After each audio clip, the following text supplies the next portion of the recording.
panel today from SmithGeiger talking about our latest research on the protests in America.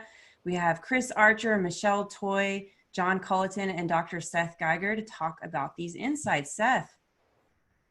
Thanks, Nicole. Well, we spoke to over 4,700 Americans, and overwhelmingly we're seeing high levels of support for the protests, with over half believing that not only are the protests valid, but the message around the breadth and how widespread racism in America is valid as well.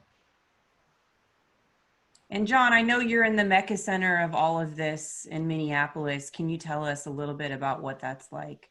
Well, it was a rough couple of nights when this first started going. In the protest, obviously, everyone thought were fair, and then a lot of the destruction and the inability to really halt that was difficult for everyone. And now we're facing a situation where, you know, there's talk about disbanding the police department. 9 of the 10 city council people want to do that. I don't know what that looks like, but that's how far this has gone in a short amount of time. And Chris, I know you're on the West Coast, different part of the country. What can you tell us about what's going on there? Yeah, a lot of people favoring these protests. Seth, I know you have some other data on that in terms of how this breaks out regionally. And then I got a peek at that educational data too. Fascinating. Yeah, this is almost surprising if you look at the split between the lower and higher education levels.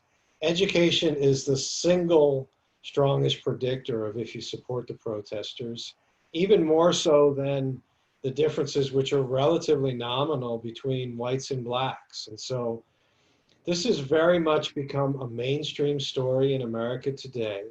The vast majority, whether young or old, black or white, male or female, and across most regions of the country, we're seeing a relatively high level of alignment. But as you can see here, it's really your education level that dictates in a very strong sense your support for the protests. Although generally folks are pretty well aligned on the extent of racism in America.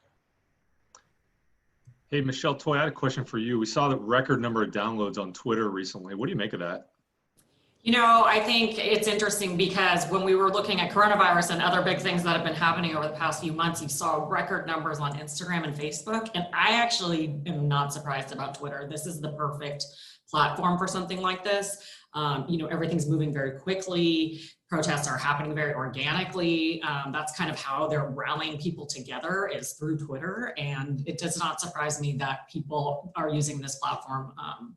And I mean, protests in general, I think really, like when we had Occupy Wall Street and all those other protests that we've seen over the past decade, they really are mobilizing on Twitter. This education piece you just looked at, Seth, I think it's interesting. We don't know within that what would cause that sentiment among people who are more educated. I presume some of it has to do with historical context. I think that is a factor. There's also obviously a confound with income levels to a degree, with education as well.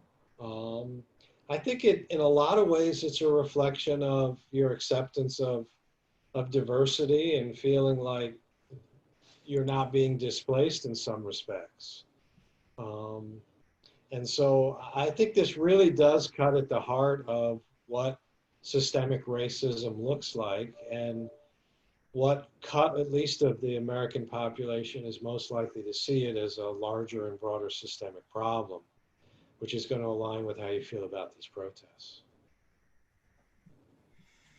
Well, thank you everyone for joining us today. Please follow us on Twitter, YouTube, or LinkedIn for our latest insights, and see you on the other side of the screen soon. Bye now.